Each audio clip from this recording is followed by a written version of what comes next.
ஆதிசக்தி அபார ஜோதியா வானத்துல பிரகாசிக்கும். மும்மூர்த்திகள் அந்த மகா ஜோதிக்கு யக்கிய சக்தியை கொடுப்பாங்க. இன்னைக்கு ராத்திரி அந்த திவ்யமான நேரத்துல யார் எனக்கு விரதம் இருந்து வழிபடுறாங்களோ அவங்க கிட்ட என் மூக்குத்தி கிடைக்கும்.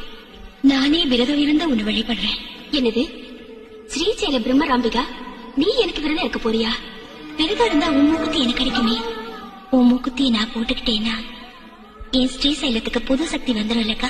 ஆதிசக்தி அம்சமான நம்ம எல்லாரும் ஒரே வடிவந்தா. அக்கா தங்கச்சிங்க, எனக்கு நீ விரதம் இருந்தா எனக்கு நானே விரதம் இருந்த பலன் கிடைக்கும். அதோ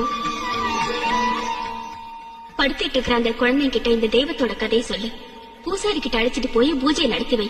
அவங்க வேண்டுதலும் நிறைவேறும், உனக்கு என் மூக்குத்தியும் கிடைக்கும். அம்மா கனகதுர்க்கையம்மா, எங்களுக்கு உன் கதையை யாரும் சொல்ல மாட்டாங்க. நாங்க எப்படி விரதம் இருக்கிறது எதுவுமே எங்களுக்கு தெரியலம்மா.